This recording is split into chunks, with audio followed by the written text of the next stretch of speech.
Et coucou tout le monde, c'est Sylvie, j'espère que vous allez bien. Alors c'est pour faire suite à la vidéo précédente que j'ai faite où je vous disais que j'allais vous faire une vidéo incessamment sous peu sur la relation corps, esprit, énergie. Et bien en fait, cette vidéo arrive beaucoup plus vite que prévu parce que je suis poussée à à vous faire cette vidéo, à vous apporter peut-être certaines compréhensions sur la manière dont vous fonctionnez, dont nous fonctionnons tous, les relations qui existent entre le corps et l'esprit et l'énergie, et que tout est imbriqué, et que tout a une cause et une conséquence les uns sur les autres. Alors, pousser, pourquoi? Parce qu'en ce moment, les énergies, comme vous pouvez le voir, sont quand même super intenses, super intensives, super perturbantes. On le voit au niveau de ce qui se passe dans le monde, aussi bien au niveau humain qu'au niveau de la Terre, avec les éruptions, avec les pluies diluviennes, avec les tempêtes.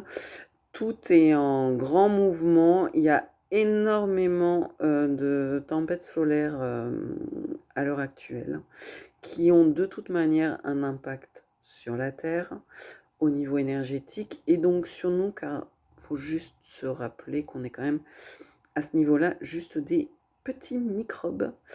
L'homme se croit surhumain, détenteur de toutes les vérités. En fait, en se remettant à l'échelle de l'univers, on est quand même juste un petit microbe.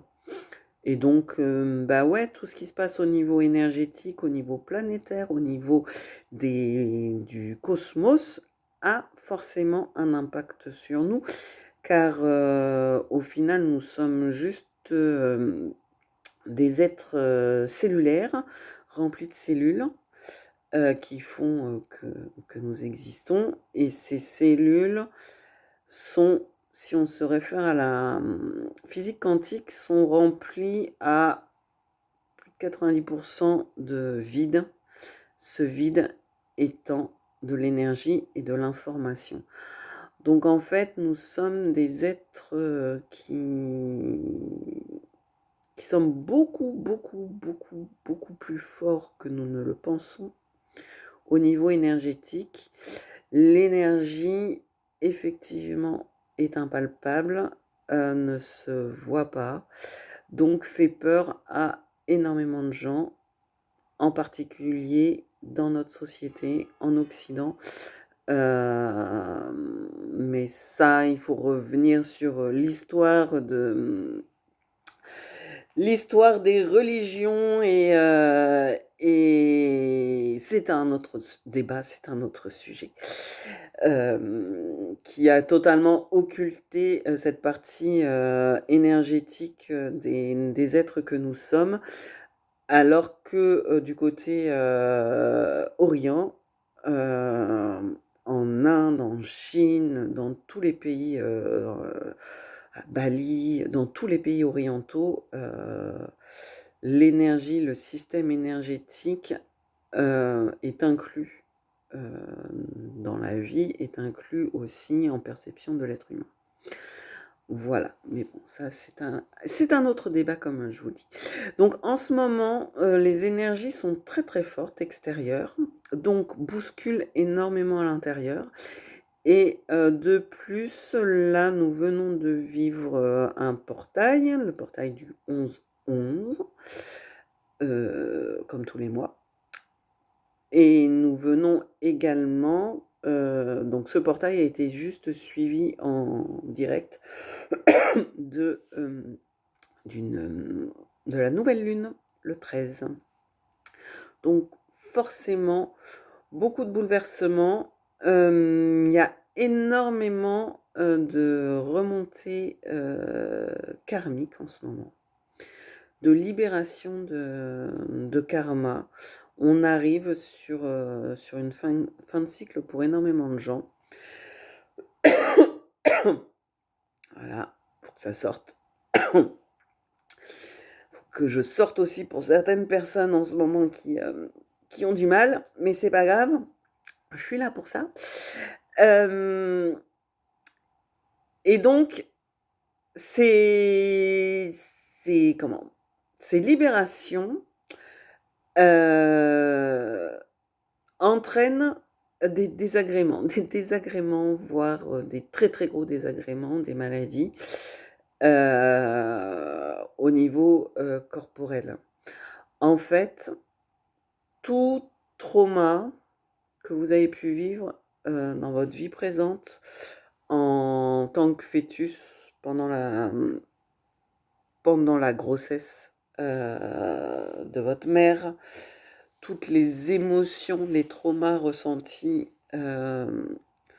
aussi dans vos vies passées et hérités de vos ancêtres transgénérationnels. Tout ça va est présent dans votre énergie, est présent dans un ou plusieurs de vos corps énergétiques, parce que nous sommes un être physique, en sachant que pour moi la matière est juste de l'énergie amalgamée, concentrée plutôt on va dire, mais sinon nous avons également 7 corps énergétiques, j'en parle d'ailleurs et je vais plus profondément dans le sujet lors des ateliers d'Argia. Petit coup de pub au passage, les prochains ateliers d'Argia, ils auront lieu dans un magnifique endroit qui s'appelle le domaine de Toussac à Villenoux-la-Petite, en Seine-et-Marne, début janvier, mi-janvier. Et franchement, si vous voulez en savoir plus sur l'énergie qui nous entoure, sur de quoi on est fait aussi, nous, en énergie, que vous voulez comprendre comment l'utiliser, comment pouvoir faire des soins, comment l'utiliser au quotidien pour du mieux-être, n'hésitez pas à vous inscrire à ces ateliers ou à me contacter pour avoir plus de renseignements, parce que vous apprendrez plein de choses, vous repartirez avec plein d'outils. Et je pense que ça peut être une bonne aide pour la suite en toute autonomie. Je referme ma petite parenthèse pub. Donc voilà, donc tous les traumas que nous vivons, que nous avons vécus ici ou dans d'autres temps, ont un impact sur le physique. En fait, dès que vous avez un traumatisme, vous avez déjà une perte d'énergie qui se fait. Un bout d'âme qui s'en va. Donc il faut le récupérer à un moment ou à un autre.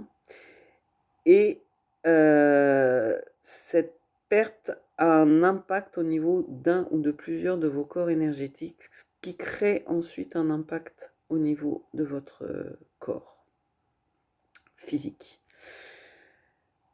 Cet impact, il va ressortir pour moi en termes de maladies plus ou moins importantes. Dans le cheminement, pour moi, la maladie va être peu importante, puis grossir au fur et à mesure des appels que votre corps va vous faire si vous ne l'écoutez pas.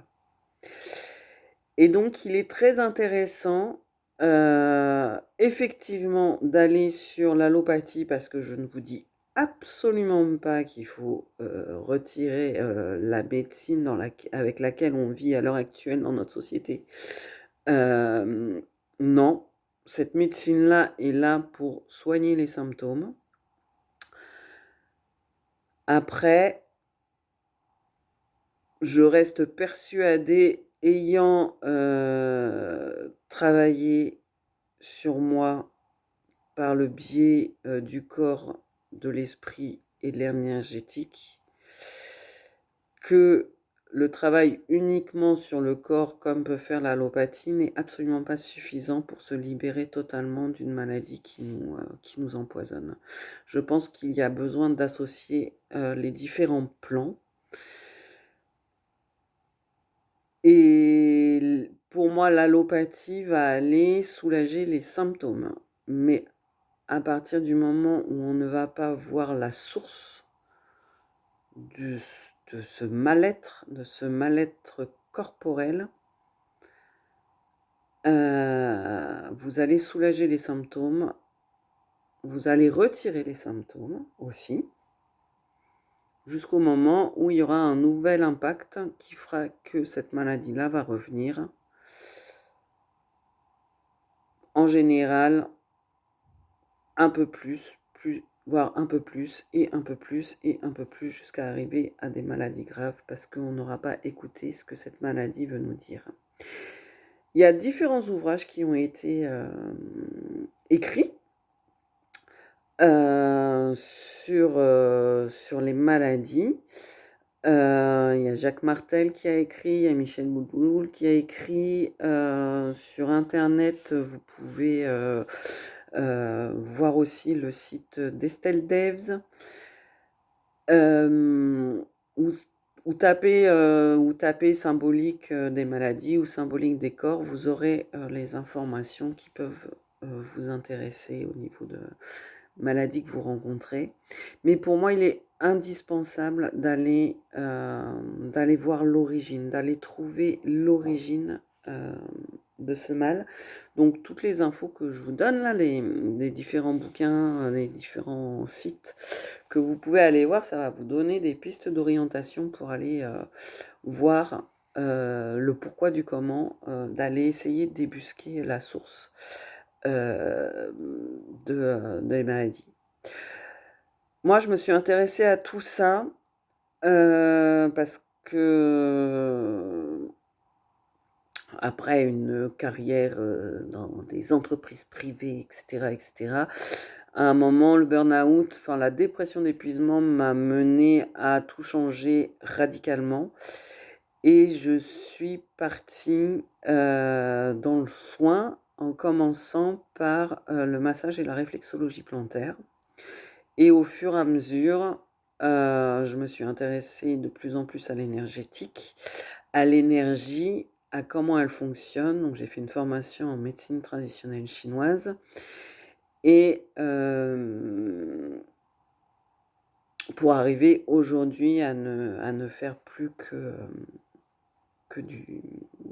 de l'énergétique, des soins énergétiques.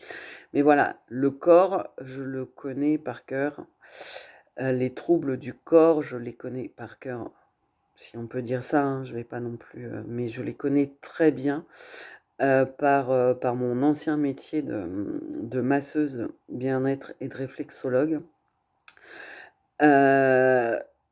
Et à cette époque-là, je faisais aussi une thérapie psy à côté, plus des formations en psychologie, en PNL, que j'ai pu faire pour comprendre, parce que j'avais besoin de comprendre le pourquoi du comment, notamment de la maladie que je traînais, qui me faisait horriblement souffrir depuis des années et des années et des années, qui était l'endométriose. Alors je sais que l'endométriose, c'est devenu un sujet sur lequel les médecins ont commencé à véritablement s'intéresser depuis quelques années. Moi, j'ai été opérée, j'avais même pas 30 ans, j'avais pas encore 30 ans, donc ça fait quasiment 20 ans. Ça fait 20 ans. J'ai été opérée il y a 20 ans pour effectivement aller dépister si j'avais une endométriose ou pas. Il s'est avéré que oui, j'avais une endométriose qui était au stade 3/4, donc on m'a annoncé que avoir des enfants ce serait un miracle et que de toute façon les douleurs que j'avais, parce que j'avais des cicatrices à l'extérieur de l'utérus sur les intestins, au niveau de la vessie, que de toute façon par rapport aux douleurs, il fallait me mettre en ménopause artificielle. Ce qui a été fait à cette époque-là, j'étais pas du tout, dans la thérapie, j'étais pas du tout dans le massage. C'est quelques années après que je suis partie là-dedans. Et Et donc, j'ai suivi tous les protocoles allopathiques qu'on a pu me donner. Effectivement, en ménopause artificielle, j'avais plus aucune douleur, sauf que ce sont des médicaments qui sont donnés par piqûre une fois par mois, qui sont ultra violents pour le corps. Donc, ça peut pas être mis en place ad vitam aeternam. Donc moi j'ai dû être pendant quasiment un an en ménopause artificielle, donc tout allait bien. Et en fait quelques mois après, mon corps s'étant débarrassé de toutes ces produits chimiques pas forcément super sains qu'on m'avait mis à l'intérieur de moi, les douleurs sont réapparues. Et c'est en travaillant sur moi au niveau énergétique et au niveau psy, au niveau esprit, que je suis allée trouver l'origine de ce mal physique, mais qui était aussi quelque part un malaise émotionnel. Et en travaillant dessus, sur les 3 aspects, parce que corporellement, j'ai aussi, histoire de soulager mon corps, je suis aussi, grâce à la médecine traditionnelle chinoise, allée voir au niveau alimentaire. Au niveau alimentaire pour, essayer, de retirer l'inflammation, qu'il y avait, dans le corps. Donc voir les éléments, n'importe quoi, les aliments plus basique, plus basifiant que acidifiant à manger pour essayer de réguler un peu l'équilibre acido-basique dans mon corps, qui avait été très acidifié par mon alimentation, mais aussi par les médicaments que je prenais et par mon mode de vie en total stress. Donc voilà, donc j'ai travaillé sur les 3, je suis allée à la source. Il s'avère qu'après, en ayant travaillé avec différentes personnes qui souffraient d'endométriose, c'est pas, enfin, je vous donne pas un scoop, je dis pas non plus que c'est l'intégralité des gens, des femmes dont ça va être la source, mais il s'avère quand même que moi-même concernée et toutes les personnes avec qui j'ai pu travailler et que j'ai pu aider sur l'endométriose, la source est quand même la mère, le rapport à la mère. Un rapport dysfonctionnel à la mère, trop absente, trop présente. Voilà, je ne vais pas aller plus loin parce que voilà, c'est juste une grosse généralité. Pour aller plus à même sur le sujet, il faut vraiment être en individuel parce que chacun a sa vie, chacun a ses expériences et voilà. Donc voilà, c'est une grosse généralité, mais c'était juste pour vous dire effectivement qu'en allant travailler corps, esprit et énergie, en allant libérer au niveau énergétique du transgénérationnel des mémoires prénatales et des mémoires karmiques, j'ai réussi. Ça, c'est un parcours qui a été pas toujours drôle, qui a été aussi très émotionnellement souffrant à certains moments, mais libérateur. Aujourd'hui, je n'ai plus aucune douleur d'endométriose. Voilà. Toutes les douleurs liées aux règles n'existent plus chez moi. Ça fait, donc là je vais avoir 50 ans bientôt, ça fait 8 ans que je n'ai plus aucune douleur, sauf exceptionnellement, mais le exceptionnellement, je sais pourquoi ça arrive. Voilà, parce que j'ai aussi appris à me connaître. Donc, il est possible, totalement, pour moi, c'est ma vérité à moi, il est totalement possible de sortir des maladies, de se sortir d'une maladie. Il faut juste apprendre à s'écouter. apprendre à écouter son corps qui va être le premier à vous alerter. Truc tout bête, un rhume, une grippe, c'est que vous avez besoin de repos. C'est que vous avez besoin de vous arrêter. Vous avez besoin, pardon, de vous mettre en pause. Dès qu'on a le nez qui coule, c'est une vieille expression, mais c'est pas prenez garde, hein, mais faites vraiment attention aux expressions des arrière-grands-parents, etc., parce qu'elles sont souvent très très vraies. Le nez qui coule, c'est le cerveau qui coule. Parce qu'en fait, vous pensez trop. Il y a trop, il est en surchauffe. Donc voilà, et il y a plein d'expressions. Je reviendrai peut-être un jour dessus, mais là, la vidéo, elle fait déjà 20 minutes, donc je vais écourter un peu plus, parce que je pourrais vous en parler pendant des heures, c'est ce que je fais pendant mes formations. Mais voilà, écoutez votre corps, il vous donne toujours des signes. Alors, ces signes, voilà, comme je vous ai dit tout à l'heure, vous pouvez vous référer à des auteurs et des sites internet, si vous voulez avoir une première symbolique. Et après, allez voir aussi des thérapeutes au niveau de mal de dos. Allez voir les ostéos, chaque vertèbre a une signification. Tous les ostéos ne sont pas branchés énergétiques, mais quand même beaucoup. Allez en médecine traditionnelle chinoise, allez voir des médecins homéopathes aussi. Pour moi, je pense qu'il serait de super bonne intelligence. On n'en est pas encore comme ça, on n'en est pas encore là, pardon, en France, même si ça s'ouvre de plus en plus.